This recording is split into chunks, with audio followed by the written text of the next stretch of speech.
Hey guys, what's up? And today we are doing a game review of a 2011 video game called Pilgrim's Progress, also known as Christian the video game. So this video game is a recreation of the original story written in the 1600s, I believe it was, by John Bunyan. Hey Joseph, what you doing? Hey Grandpa, I'm doing a review of an RPG game. Oh, all these RGD games nowadays. Is that all that people play anymore? I don't know. RPG games are like the funniest, Grandpa. Everybody likes them, you know? Why don't you do part of my review for me? I'll give you my script and let you go along with what I've written down. You can say part of it.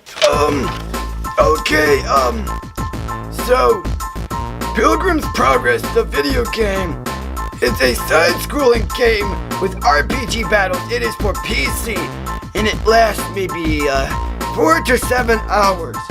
It was released in 2011 by a group called Hope Animation and was loosely based on John Bunyan's Pilgrim's Progress. Oh my goodness, I can't keep up with all these tech-savvy young people. I don't think I can do this video. I'll let you take over again, Joseph.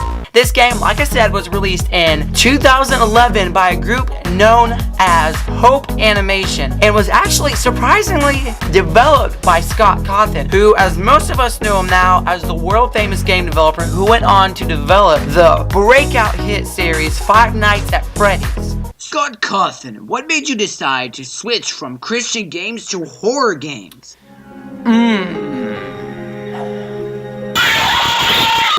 So let's go ahead and talk a little bit about the story behind this Pilgrim's Progress game if you're not familiar with having read the book. Now, like I said, it's very loosely based on the book, which means it's missing a lot of the elements because they didn't want to go too deep with the story, which I totally understand and respect that. Now, the story, is, to put it very basically, starts out with a character known as Christian, who realizes that he's living a life of sin and that his city is going to be destroyed by God. So he wants to escape and make it to the celestial city and be relieved from his burden of sin. So he goes on his journey, and a guy named Evangelist tells him where to go, but unfortunately along the way a guy lies to him and tells him the wrong way to get salvation. So eventually he gets back on track, and then from then on he goes from one place to another trying to find his way to the celestial city. He goes through different areas of the map, goes through different opponents, fights different enemies, different bosses, and has many obstacles, but finally at the end of the game he reaches the celestial city, and that's where the game finishes off. Okay, so let's talk about the gameplay, guys. I don't know what that was. Talk about the gameplay, guys.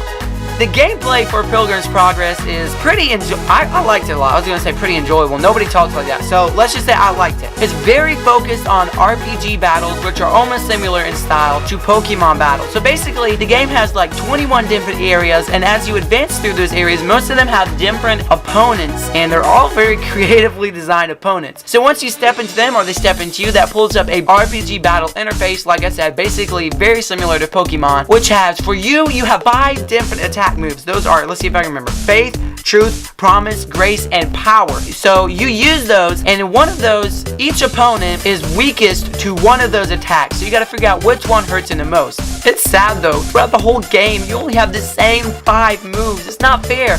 The enemies have all these cool attack moves, but you never learn any new moves. It's just the same 5 moves all the time. Guys, when I was 7 years old, I entered into clinical depression because I played this game called Pilgrim's Progress, and they just had the same 5 moves all the time. The enemies had cool moves, and I didn't. It depressed me, and I never was able to learn any new ones. I'm still recovering.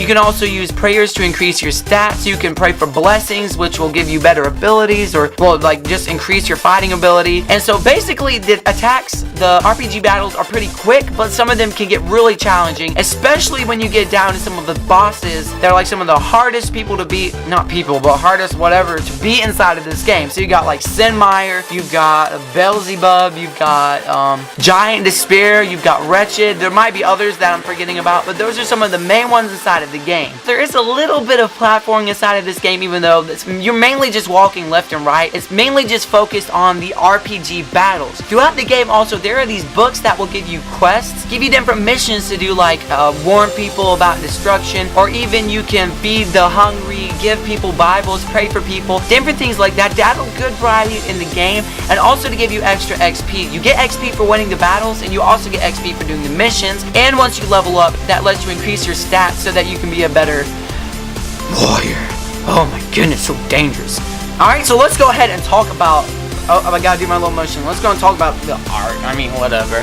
So anyway, the art inside of this game is, honestly, I have to say, it's very creative. It's not what I'm used to seeing inside of video games. The creature designs are very unique. They have good variety among them. Some of the art inside of this game is a little bit not the best quality. Some of the animations kind of choppy. For example, in the battle scenes, there will be like these basic animations where the character will go like kind of up and down, up and down. Like especially there are these ones that will be jumping up and down, and they'll be jumping up the whole time like someone who just got out of the electric chair or something. Dad, can I have some ice cream? Yes.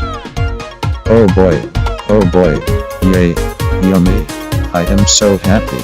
And as well as the music is pretty good quality. It's not bad quality at all. It's just mainly it's very repetitive. Just about every single battle has the same music except for the boss battles. You're gonna hear that music so much and you're gonna start hearing the music in your dreams. Other than that, the music was good. Didn't really stick out that much, but it is pretty good music to me. Okay, so let's go ahead and talk about some of the negative things that I did not exactly like in this game. So if you've seen any of my other reviews, I think you figured out by now, I'm kind of a very, very picky, very particular guy. Like I noticed details that would annoy a lot of people. And so one thing I noticed in this game that I realized is controversial, but wanted to talk about it, that I kind of have mixed feelings about, was that I noticed there was a difference between the original story and in the game when Christian was saved and delivered from his burden of sin. In the original book, it says that there was the cross, and then at the bottom there was a tomb that his burden rolled off of his back into the tomb. In the game, there's just the cross. And so you might be wondering, does that make a difference? Does it really matter? To me, it does, because the Bible says that without the resurrection,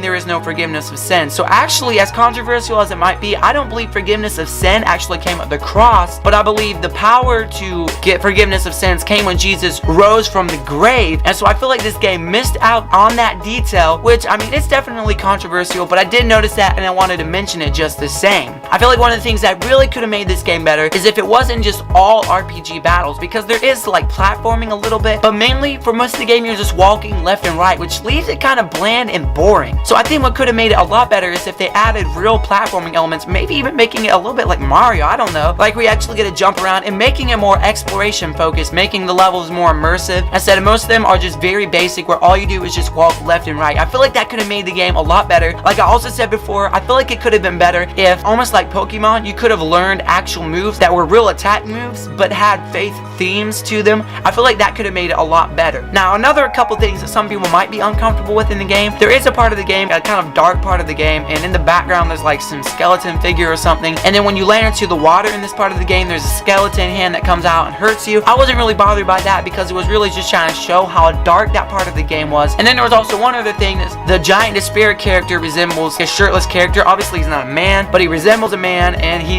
is shirtless inside of that part of the game. I'd like to hear what you guys think about this video. Be sure to hit that subscribe button so you stay tuned to all of our content coming in the future, because we have a lot more Christian video game themed content coming. Anyway, I mean, why would I keep going? I have nothing more to say. So we're just gonna awkwardly cut off the video here.